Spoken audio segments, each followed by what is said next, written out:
Man, Oh, yeah. good. What's up, everybody? Welcome back to the show this week. I'm joined by none other than the host of the Running and Gunning podcast. I got Justin Synan on. Justin, welcome back to the show, brother. Oh, thank you, sir. I appreciate you having me, Jeremy. Dude, anytime, man. I was finally, watching from afar. We have a mutual friend and from here in Travis in the state of Pennsylvania. And, we had the opportunity to meet at the Harrisburg show, and it was just cool, man.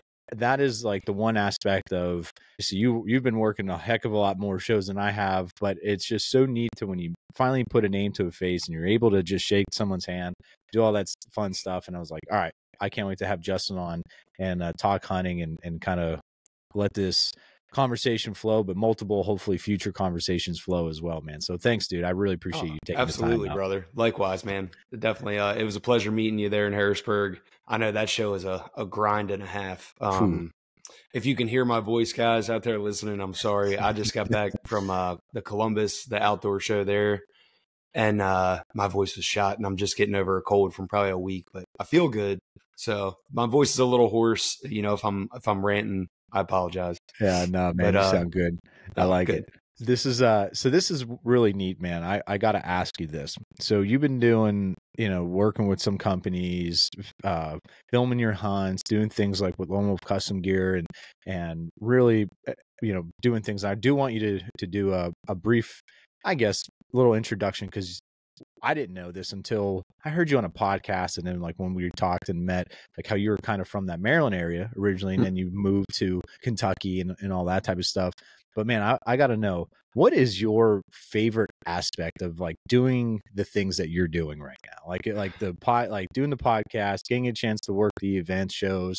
Like, what is your favorite aspect? Man, I appreciate that. That's an awesome question. It's definitely got me thinking. I think my favorite part of doing all this stuff that we're doing is kind of just how, like, a perfect example is like you and I. The return on relationship that you get from doing these shows and meeting people and just meeting a lot of people that we see online. And it's like, we kind of get in this groove of, liking people's stuff, but you don't really know people. And, all of us are kind of, you never really know how to navigate through some people's egos or this or that. Most of us are all very good people, and we all get along great. And, I think that's my favorite part. It's just like people that I catch up with online, and then you finally meet them. It's like, oh man, like you feel like you already know the dude, but it's your first time meeting them. Yeah. And I think I enjoy that a ton. And I mean, obviously, dude, just being doing this stuff and kind of living out our passion and just sharing it with other people. I think that's the best part about it. Dude, it's so funny because I do want to share a story. So it wasn't this past Harrisburg show, it was the previous one. I was working the tether booth, and I had this guy come up, and he bought something. I can't remember. And we plug in your phone number for a receipt or something along those lines. And he said his area code. And I forget how it got brought up, because his actual area code's not where he is. I don't know if he gave me somebody else's phone number, and I said, 570. That's where I grew up. He's like, I said, where do you live? He goes, well, I'm originally from Ohio. I live currently in Drums, Pennsylvania. And I was like, oh, no way. Like, that was in the vicinity of, like, if you lived in Drums, you went to Hazleton Area High School. And I had a bunch of friends live down there.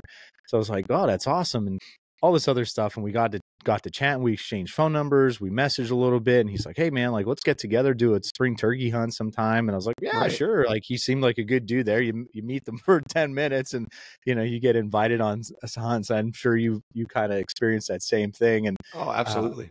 And it's more so because of their good quality people, not whatever. So I'm it's starting to get turkey season last year, and my buddy Albert, he messages me. We start talking a little bit more. We're getting closer, and he's like, yeah, let's do it. I'm going to be going out to my family out in Ohio this time frame. And I kind of looked at it as like, well, I want to hunt Ohio next fall. So, it'll make me buy my license right now, and I could go out and turkey hunt and get a lay of the land basically, and get a chance to know Albert and see what kind of person he is. So we drive separate just because of my wife was we didn't know at the time that she was pregnant, but it was just making it easier if we drove separate, just in case something were to happen where I needed to leave. I didn't want to be like, oh, dude, you got to drive me back to wherever, because he offered to drive. So we drove separate, but on our way there, driving the whole time, Justin, we were talking to each other. Like, I'm tailing him, figuring out where we're going, but we're just chatting on the phone. And I said, it's funny though, as I said, my wife was like, all right, well, it was nice knowing you, because you're probably going to be dead by the time you come home, because you never met this guy before. You know what I mean? Just like, who goes on a hunt that with someone you never spent more than 5 minutes with, other than checking them out at the, tether booth, basically. Dude, we're great friends. We message all the time. We talk all the time. And it was perfect little camp. And it just, like you said, I like that you brought up like the ego aspect of it, because man, like it's just it's deer hunting, but man, it's relationships. It's turkey hunting. It's about relationships. It's all about, like you said, man. There's good people out there, and it's fun to navigate through that, because once you have, I think a lot of people might have some already a notion about an individual, but once you get to actually know them, it's it could be a total 180. And for the most part, I think that's most of the cases. Yeah. And I like, kind of like, after I brought that up, I was like, I probably shouldn't have mentioned that, but it's the truth, man. I mean, we all know it. And it's like, some guys have killed some great deer and they walk around with their chest out, and it's like, who cares, man? Nobody cares what you've killed. It's all about just, sharing the passion for the outdoors. We all love it. We wouldn't be there if we didn't all share the same thing. So no doubt, that's really my favorite part about the show circuit. And it is a grind too, especially just talking. And I'll tell you what, cause for us, like the way I look at it too, for Tether, like at our booth, like we sell, like pretty much almost everything, as far as product wise. So like with that, man, like you're hustling. Like it's not like that day I saw you, I was like, this is my first pee break of the day. And it was like 12:45, like 1 o'clock. And you're like, yeah, I know, me too, man. Like, it's just wild how some of those shows go, and the work that actually gets put in by all the people that, put it on and all that stuff. It's a lot, man. Yeah. The old ladies are, I'm sure you can relate. It's like, how come you haven't called me? I'm like, I haven't had a time to do anything, from 8 a.m. to 2, or finally, like, kind of like the wave of people have kind of like slowed down a little bit. But no, it is a ton of fun, man. I do enjoy it. And like it's mentioned, making planning hunts with people in different states that you want to hunt. It's awesome. I mean, I made a ton of friends this weekend, that I'll probably have eventually, kill something, in a different state, and, return the favor for somebody else. So I like that, man. So I saw you were out in Illinois earlier this year, doing a little shed hunting and stuff. What's that all about, man? Tell me about that. A couple of weeks ago. Yeah. Without getting into too much detail on the area, I wanted to just go scout a bunch of public land out there. I'm a big shed hunter, man. I know some guys don't really care for finding antlers, but I'm a little obsessed with it. I love it. And Illinois, obviously having bigger deer, I was thinking, that's going to be a good place to maybe get in to find some like real heavy antlers or something like that. I live in West Kentucky now. I should have done a little like briefing on, myself, but I live in West Kentucky and we have great deer here. It's really tough to find, like, I guess, amount of sheds here. I feel like coming from Maryland, I used to have some years where I could find like 60 sheds or more, and now I'm lucky to like break 15.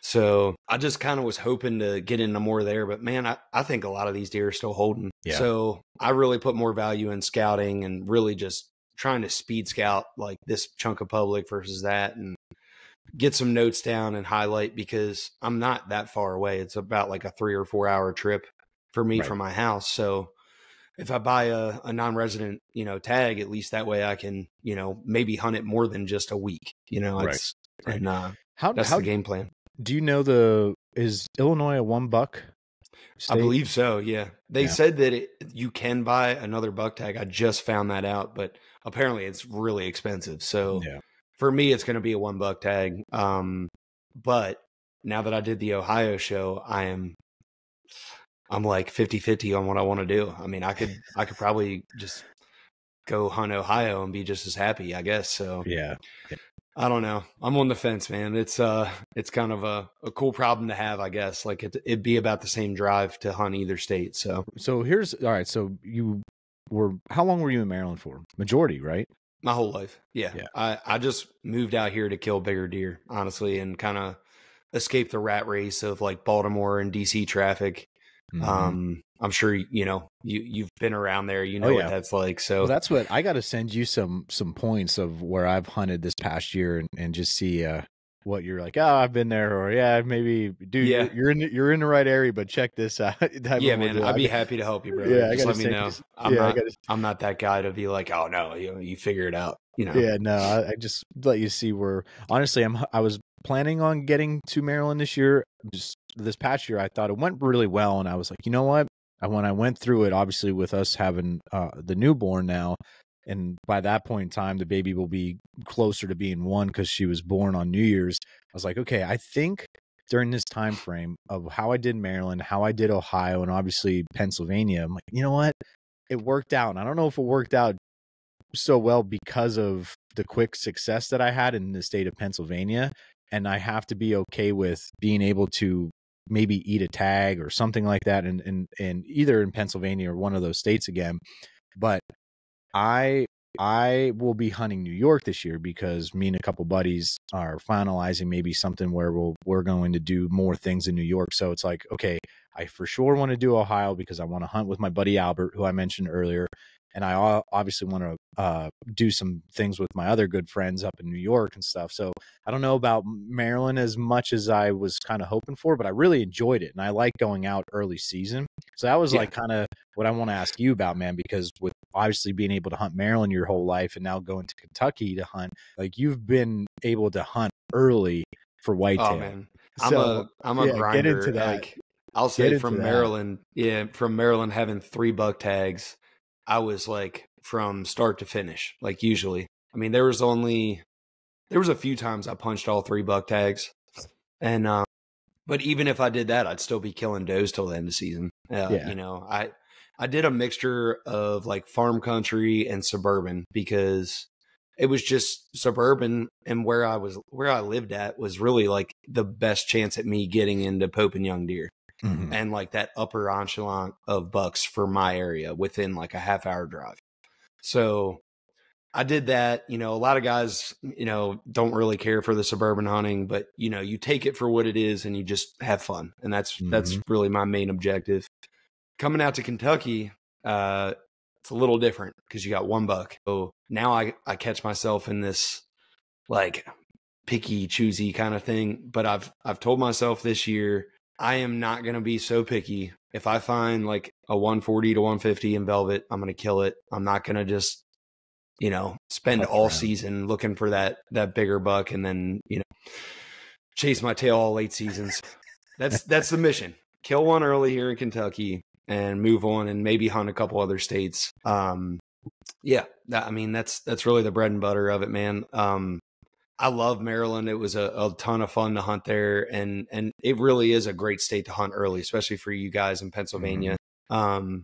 There was tons and tons of guys hunting the public. When I started hunting real mobile, when I was a young guy, like right when I was like 18 to 20, I hunted a lot of public, and then they legalized crossbows, and it really, like a lot of guys from PA just were invading the public land where I was because I was in Northern Maryland. So of course, like, and I don't blame anybody. I mean, why not? I mean, you're right there, you can jump down and hunt the public land. And for us, having 3 buck tags, it's like, why wouldn't you want to take advantage of that? I mean, I would too if I lived in Pennsylvania. So yeah, I'm with you on that. And this is a great aspect that I want to know, Justin, from you, just because, man, we all, like we were just saying earlier, right? Like when we're saying about all the different people, thousands of people that you have a chance to meet, like we all have our own story.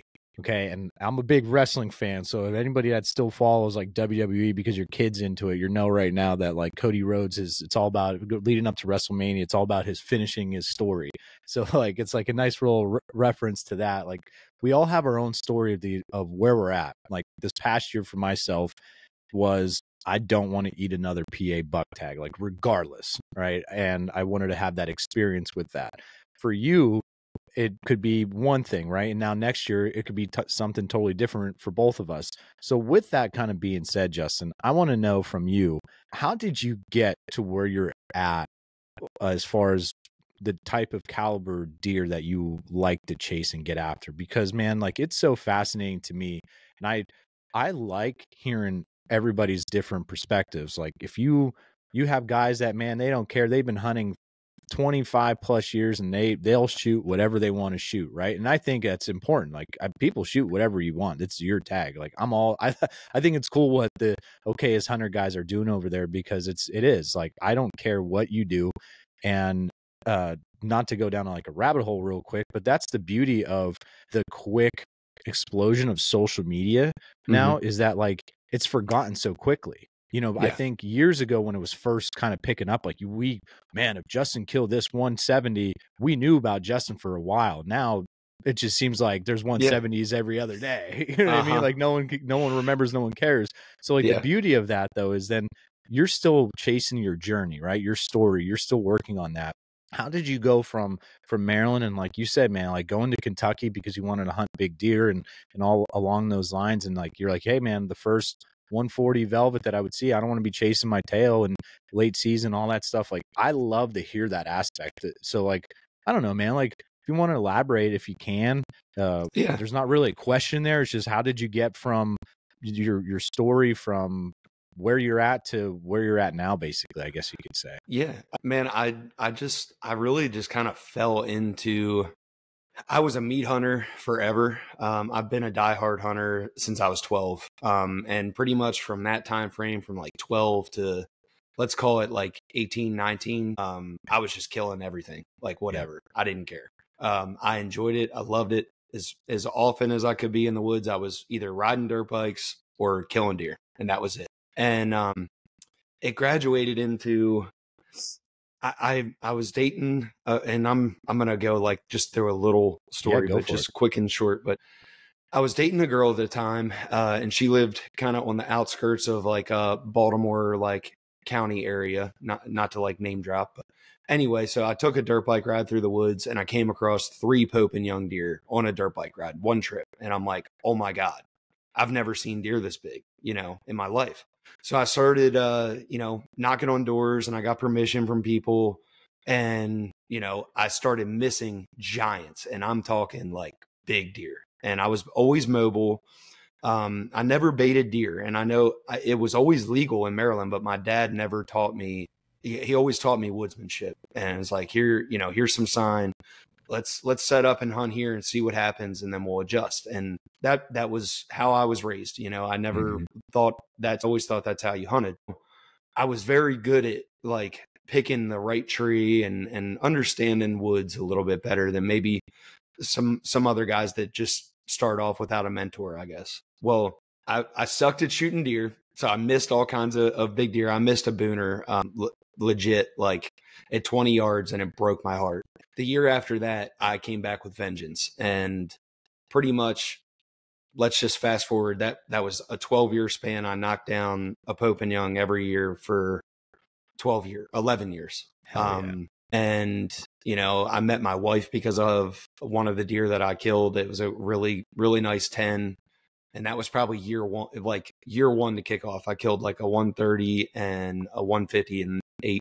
And with like 2 weeks apart, man. And it was just phenomenal. And so that's where I started, right? So I killed this mega giant for Maryland, which would be like a booner in, Kentucky or Ohio. And man, I just was chasing that demon, it's like, oh man, like so I got more progressive, and I wasn't like dead set, like, oh, I'm not going to shoot anything unless it's over this caliber. It was always like, let me get a mature deer in front of me and I'm going to kill it. So I always tried to pursue the biggest deer that I could. And that was pretty much where it went from. It all stemmed from that.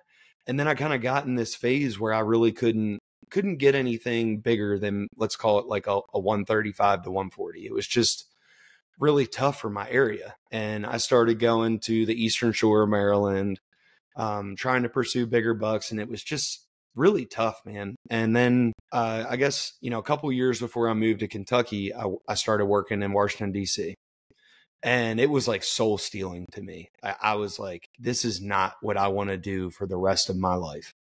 And I noticed all these guys, you know, killing bigger deer in Ohio. And I started brainstorming, and I'm like, you know, how can I do this? And I started talking with my wife, and we started looking at areas and like, what was the most affordable way for us to, you know, we could sell our house and we can move and, you know, kind of, you know, relocate our family. I had 2 young girls at the time. I had like my youngest daughter was maybe 8 months at the time when we moved, which is crazy, right? Pre-COVID 2020. And my other daughter was 4. So I was like, let's do this before my kids go to school. Right. And we found a place out here. I picked an area on the map, and it was just a dynamite area for Boone and Crockett entries. So that's really where it stemmed from. And then as I got here, it was tough. I hunted a lot of public land, and then I started obtaining permission. And that's just really been my goal, Jeremy. Like every year I just want to try to find the biggest buck that I can and do the most scouting that I'm able to do and just go from there. And this year I really wanted to pursue more of the out of state stuff so I could start punching multiple buck tags, you know, again, because I missed that. I don't enjoy just killing one buck. Like I want to kill, or just, I don't want my season to end, you know, in November. I want to keep hunting, because I've always had that mentality to like grind through the season and hunt from September to, you know, February, you know, as long as I can. Right. So that's really where it's from, man. And now I'm at the point where I don't care about killing, you know, I really want to kill a Boone and Crockett. Don't get me wrong. We all do. But you know, I would be happy just killing good deer that are, you know, in that caliber that I'm happy with, and killing multiples and just having fun. I want to have more fun with my friends and share the experience with other people. Right. And, you know, I know that Boone and Crockett is going to come with time. I'm for sure I'll kill one. But I'm just kind of done putting the pressure on myself. Yeah. And I feel like I've kind of checked myself on that, you know, this year. It's just, there's so many outside sources, and it's like, what are you hunting for, man? Like, you know, like it's supposed to be fun. And I kind of got myself in this category with filming and surrounding myself with mega giant buck killers, you know, every year. And it's almost like there's this little category in between where you got like buck shaming and like, dude, I've killed great deer, and like, I don't care what anybody kills. Like, I want you to love the outdoors. Right. And whatever journey I'm on or point I'm in my hunting career, I don't care what you do, you know, like you can come to me and ask me questions. I'm happy to answer anything and help you along your journey, but don't put yourself in somebody else's category, you know. Right. Just Ryan Glitzky's a perfect example of that. Like, you know, he's killed huge deer, and he killed a you know, a good deer this year, but he even said, it's like, yeah, you know, it's not a giant, but I was happy with it, man. And it's my buck tag, and I love that. And that's where I'm at right now. Yeah. Yeah, dude, it's funny to hear that. And it's about the experience as well. Like what you endured during that moment, like that heat of the moment, what was going through your mind. And I love to, like what you were saying, like just love the outdoors. And like the minute that I let that happen again, I guess you could say, it's not that I lost it, but it's just like how you said, man, like when you stop putting pressure on yourself, or you could care less about what people think, man, the good things happen. Right. We all need to kind of let that go. And I think social media makes it difficult. And film, you know, I guess maybe it's just the niche category I'm in with filming, and you know, it's pressure I put on myself that's unnecessary. Are you okay with like eating a tag and learning from a season and stuff like that? Because like, for example, like Bo Martonic, who I respect the hell out of because of what he does, and obviously if you're listening, we just had Bo on, and he talked about how his Pennsylvania gear was, he got in on it. Like he was in on deer. Maybe he didn't fill his PA tag for the first time in a while, but like he mentioned, he goes, man, this was one of my most successful years because of how I put myself in positions. And I echoed that, because my last year, I was probably the most mature deer that I was around. I just didn't have those shot opportunities. And I had some really cool experiences. I used what I learned in the season, took it into the postseason, because I had a crap ton of time to scout and do things. And then I had a great year. I told him, like, dude, I guarantee you I'm going on record right now. Next year, you're going to be slamming. I Mm-hmm. just told him, you know what I mean? And so, like, with that, dude, like, are you okay with, you know, like, hey, if I'm chasing this and maybe not a specific buck, you might have a buck that you're for sure going after, but then you might have your next tier, I guess you could kind of say. But then after that, if you're like, you know what, if I didn't have that encounter, as long as I learned something, I'm okay with that. Is that where you're at too as well? Yeah, man, it's really funny. I feel like I'm on the exact same page as Bo. Like I had, and you too. I had the best season ever as far as buck encounters, mature buck encounters. I ate a tag for the first time in 11 years, like I said, or 12 years. So I wounded a great buck this year. And I mean, that hasn't happened in a long time. And I don't beat myself up about it. It was really a borderline, like, should I have taken the shot? Should I not? Right. And it is what it is. And I learned a ton. I also passed some great deer that younger me would have been absolutely floored to kill. So I don't look at my season as a failure, even though I didn't punch a tag. And yeah, I'm totally okay with it. Every year I just try to learn and grow. And, you know, I think that's just part of maturing as a person and a hunter. You know, it's like like we had mentioned earlier, our journey and where we're at with things. And yeah, I don't think there's anything wrong with eating a tag, man. If you're really truly pursuing mature deer and like what your goals are, and you're being true to yourself and staying true to your goals, you're gonna have a season you don't kill a buck. It's a given. And who cares, you know? Right. Like, I mean, I'm very fortunate, man. I have a ton of great deer that I have killed, and like, it's totally okay with me if I don't kill one year. I mean, yeah. Like you mentioned too about Glitsky, man. I'll tell you what, man, you want to get a tearjerker, go read that post of him killing that buck, because he talks about his father walking up to it and puts things in perspective. Man, that's it hits home for a lot of us guys that we grew up maybe with, or being introduced with like some form of a father figure in our lives, whether it's an uncle, grandfather, father, or, you know, brother, whatever it be. Man, that's going to tear jerky. And that's why again, another individual that I highly respect, have had on the podcast, finally got a chance to meet as well at the outdoor show this past year.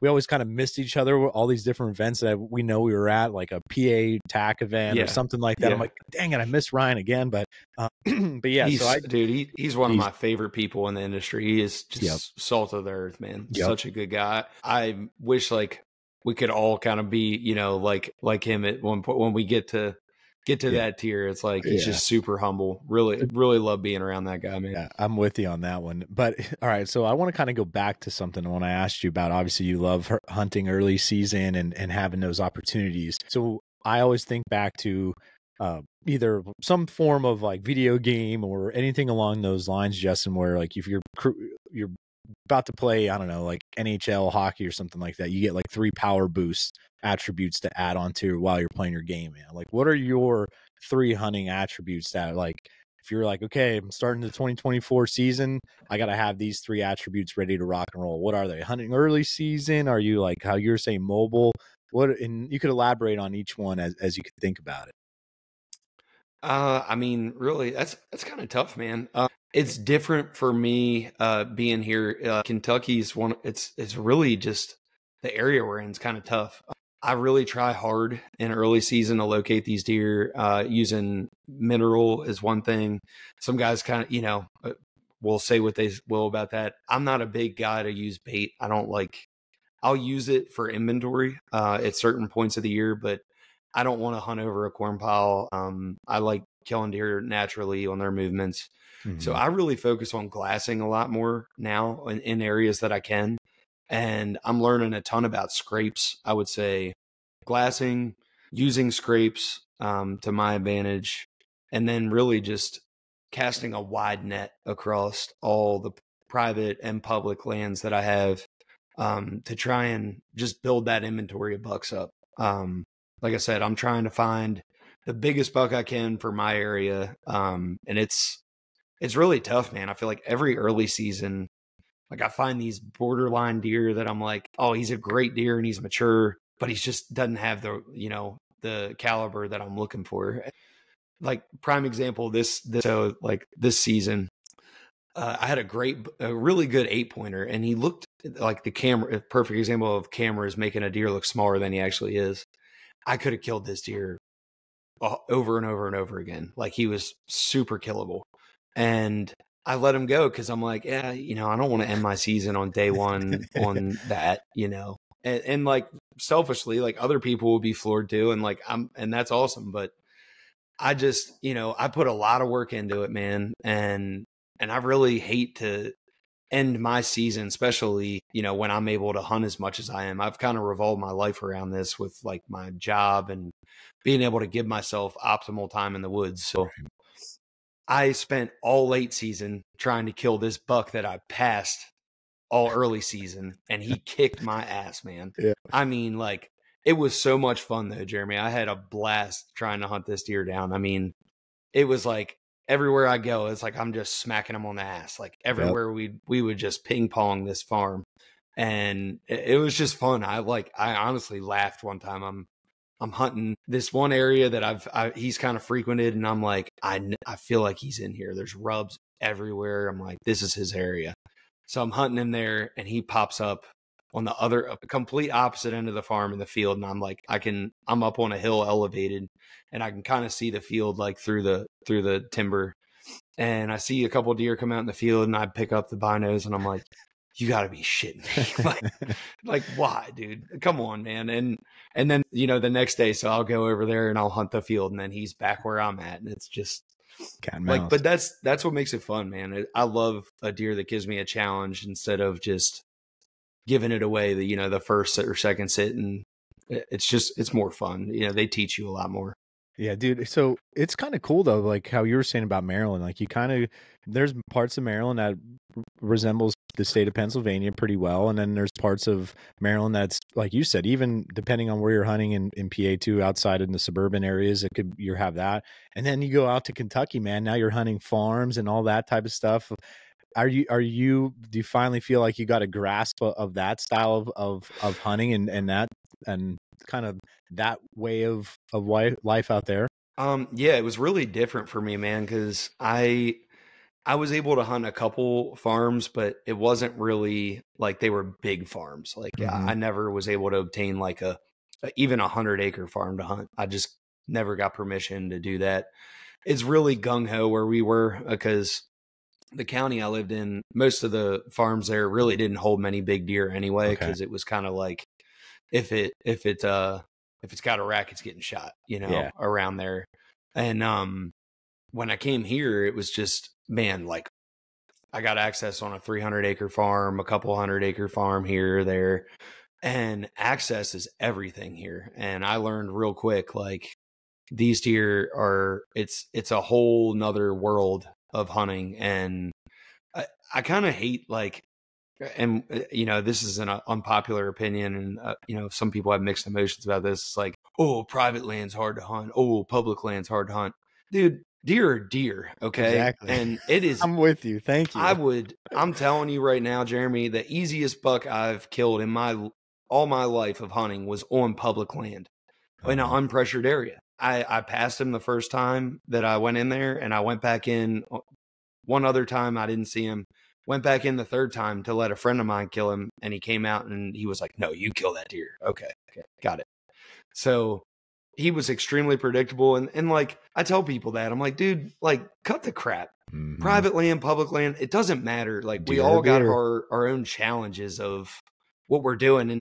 And this year I was handcuffed because I'm hunting a private land farm. I know where the buck's bedded. He's on the neighbors. I can't hunt him. So I never killed the deer. If it was a piece of public, I would have dived in there and maybe killed him or maybe not, but I would have blown it or killed the deer. I can tell you that. So, I feel comfortable in hunting farm country, but it's a challenge, and I'm absolutely still learning. It's like, I feel like I'm a well-versed hunter. I've got a lot of different terrains that I've hunted, and flat and hill country and hills and hollers, and it's good. And that's kind of why I want to push into out of state, because it's a great test for where you're at. And, if just like any sport or any activity you're good at, like, you want to get good at something, make yourself uncomfortable, Right. and that's That's kind of my motto and where I'm at right now. Dude, I love that because that was kind of, it's funny because when I went to Maryland first and the places that me and Albert hunted when we went out there, we kind of got, I was like spinning heads because it was more of ag and it was flat. It was just totally different than what I was used to. And I was just like, oh my gosh, like I'm getting my butt kicked. And he's like, all right, we're going to go up closer to home to the state of PA just to make the drive easier on our last day. And I was looking at the map where we were going. I was like, dude, I'm going here because I guarantee you I'm going to find something. And like, as soon as we went there, I had an encounter after the rain with a nice big 10-point. Just, he caught me before I could make a move on him, which was crazy. Like he was walking through, looked up and spotted me, just bolted out there. I was like, dude, this is day 2. What are you doing? You know what I mean? Oh, man. It was a really cool encounter, but I was familiar with that terrain. And then we go out to Ohio, farm, kind of, you know, little rolling hills. Again, my head was spinning. Now I have a pretty good understanding. Like I knew where deer were going, but it was just like you said, the importance of access and things like that. It's cool because, man, like you said, when you go out to these other states and you get a taste of where you're at skill wise, where you can improve upon and how you can bring things back to where you're hunting. That's been the fun part of aspect of like, I'm like, now, man, yeah, I had a good fun year, but there's other things I could improve on and let's get to it. So I love that. And that's why too, I brought that up because I do consider that you a well-diverse hunter being able to go from Maryland, doing the things you do, other states, and then going to Kentucky, that aspect of things. And that's where I was going with that because, man, it is challenging because it is not easy. Like for people, like you were saying, that's what I'm so thrilled you said private, public, it doesn't matter. Both, you're hunting deer. You're hunting something that wants to live. You have to be inside their bedroom. Right. I think our main mission's to kill a mature deer, right? I mean, all of us, like, you know, to try and kill a 4-year-old or above or whatever your mission is, man, like mature deer, and whatever area they're living in, they didn't get old by being dumb, you know? So I don't know. And that's where we get to the whole ego thing with, you know, it's like this guy or that guy, oh, well, I'm better than you because I hunt public land. Like, good for you, man. I'm proud of you. That's why I've stopped talking about the one buck that I've been chasing. My dad and I've been chasing the last like 5 years because people are like, you haven't killed him yet? I'm like, dude, no, there's like that mountain is cut me some slack, man. Yeah, it's like, it's enormous. Right. I was talking and it's also funny when I brought Travis out here, you know, I bring him out and he's like, whoa, he's like, this is weird, you know, because he's been hunting, you know, hill country and or the mountains in PA. And I bring him out here to farm and I'm like, here, man, this is where I would, you know, set like you do your thing. I'm not telling you where to hunt. I'm just giving you like an idea of this is like, here's what the wind's doing and this is what I would do. And he's like, man, it is different out here. And I'm like, yeah, it's just weird because I've got a really diverse terrain where we're at. You can go a half hour one way or the other and get into flat country, hill country, a little bit more mountainous public land. So it's a really cool area to kind of test your skills and whatever you really want to do, you can do it here. That's pretty neat, man. What else you got on the docket coming up now for spring and all that stuff for yourself? I'm gonna start slaying some turkeys here soon. I'm excited for that. I'm still mad at them. You know, I don't know if you saw the video of me getting attacked last year at the Illinois Deer Classic, but I've still got a vengeance for birds. I've got a couple. I'm really looking forward to it, man. This should be a really cool spring. Hopefully, my wife will still accept me after this spring. But I got like 3 buddies coming down to hunt. Should be a ton of fun, and we have a ton of birds to hunt. So I'm pretty fired up, man. I was listening to them this morning before we hopped on here. Nice. Yeah. We, this spring for me will be a little bit different. I talked with Byron about it on the podcast. Somebody messaged me like, what's your spring turkey schedule look like? I'm like, oh man, honestly, it's like one weekend in Ohio. It's the first weekend here in the state of PA. And then there's the next following 2. I got 2 archery 3D shoots where one of them's like for fun with a buddy. And the other one is actually, I'll be entering for like money, I guess you could say, like try to test myself, see what I could do, how bad I suck.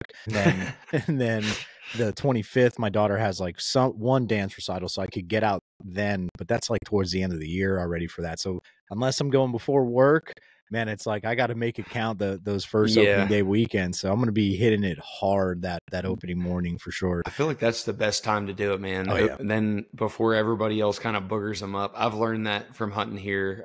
We have way more turkeys in Kentucky than we do in Maryland. Where I lived in Maryland, it was really tough. I cut my teeth turkey hunting with a bow on public land because that was the only place that was close to my house that actually had turkeys that I could hunt. So coming from run and gun style hunting turkeys with a bow on public land to hunting them here was a whole nother world. And there's just way more birds. It's way more fun. And I love it, man. It is an absolute blast. Either hunting them in the fields or, you can hunt them in the hardwoods, but I have a lot of farm permission land and there's just so many birds. It's like, I have a hard time kind of reverting back to the old ways, but I really want to do that this year. I want to kill at least one of my birds kind of run and gun style, like with the shotgun and, setting up and bouncing ridges. And I have a ton of fun with that, man. It's that's kind of the way I used to do it. Yeah. I was really fortunate, man. My first turkey I ever killed, like small story, and not bragging whatsoever. It was just crazy, stupid luck. The first turkey I ever killed was with a bow, and it was on the ground, like no blind, and ended up being a state record archery turkey. Yeah. Like my buddy was like, dude, you got to get that thing mounted. Like that's a hammer of a bird. He had like 1.5 inch spurs, 1 5/8 inches. Wow. And I was like, you know what? I think I will, man. It meant a lot to me because I hunted for years. Nobody taught me how to turkey hunt. Yep. I was all self-taught. So it meant a lot. My taxidermist was like, dude, you ought to get this thing, you ought to enter it. Like, he's like, I'm telling you, this is a huge time for like, I've mounted a bunch and I'm like, okay, whatever, I was like, I don't care, but we'll just see what he does. And then they came back. It was like, oh, archery state record. And I'm like, wow. Like, what are the odds of that? Dude, that's gnarly. That's so cool. I this past year when I fell back in love with it. So I grew up turkey hunting with my dad. My dad is obsessed with deer hunting, but my dad always says, "Man, give me a spring morning when they're just hammering." And it's just something about it. And it is. It's so different. Like I love those cool October mornings, but man, those mornings that I had the experience this past spring were just phenomenal. Just memories forever I'll have. I could smell it, taste it, all that stuff, see it. Man, it was a while there because of baseball and coaching and playing like as a young adult. So I didn't get out much. Like obviously I could have tried to make time, but I'd have to travel, all this type of stuff. And so it kind of got away from me. And this past year was like, I'm going full bore back into it. Cause my 2020 year when COVID hit, we weren't teaching. So I went out a bunch and I was like chasing my tail for turkey. And then this past year, man, I had fun doing it. And so this year I did not make the mistake. I already bought my second turkey tag for PA, even though I probably won't even be able to use it, but I bought it just in case. Cause last year was opening day, kill my turkey. And I'm like, oh shit, I didn't buy that extra one. I'm done. You know what I mean? It was like, oh really? Okay. Yeah. So you have to buy it the day before, at least at minimum the day before. So yeah, man, I'm double up this year. Yeah, that'll be sweet. But I'm with you, man. I'm itching for, like, I would love to hunt like a field edge, have like just see them come up and just, oh man, strutting. Like I want to see that. I haven't encountered that because it's always been hardwood turkey hunting for me. Like I've never had to see like the full thing that you watch on TV or like on YouTube or whatever, when these guys are in the fields with them, they come in strutting, hammering down on the decoys. Like it's none of that for me. I love it. If you want a good laugh, check out my YouTube channel. You can watch me and my wife. We doubled up on opening day last year. And I can honestly say, Jeremy, I don't think I've ever been that hooting and hollering, fired up in my entire life. I swear to you, man. And that's what I love about turkey hunting, because it's like, it's, whitetails, like I'm a super, like kind of a solo guy. Like I love hunting with my friends, but at the end of the day, man, like I'm going in. I really don't like to just hang and bang a tree stand with somebody else. It's totally cool for like a couple times a year, but I'm a solo guy. Turkey hunting, I love nothing more than like calling a bird in for a buddy and just, you just get to catch up. It's like camaraderie of it. It's like a mixture of duck hunting and deer hunting, I would say, I guess. I like that analogy. Yeah, it really is kind of, because, I mean, you're just, you get to hang out and shoot the shit, and you're just having a good time. And then when a bird comes in, it's like, oh yeah, here we go. Or like, you know, all of a sudden things can go from you laughing and carrying on to, oh, all right, he's over there, you know. Exactly, man. And I love that, man. It's just a blast. Dude, that's awesome. Justin, man, I appreciate you coming on, dude, talking with me. I'm excited for our next episode, what we could get into, man. Where could people find you, listen, follow along, watch it, all that good stuff, brother? Absolutely, man. I appreciate you having me on, Jeremy. It's been a blast talking with you, dude. Absolutely. So if you guys are interested in like mobile hunting and stuff, we've got the Running and Gunning podcast is our podcast, and Run and Gun podcast is I just changed the YouTube name. So we got some good content on there. I'm trying to do a lot more content on there for turkey and deer and gear reviews and stuff like that. But I appreciate any of you guys that you know, that check us out. If you have any questions, if you're looking, you know, getting into mobile hunting and stuff, feel free to reach out to me. I'm sure a lot of guys listening to this, or, you know, you holler at Jeremy too. You know, I know you're a big mobile guy. So, man, thank you so much. I do appreciate it. It's been a blast. Absolutely, man. That was a quick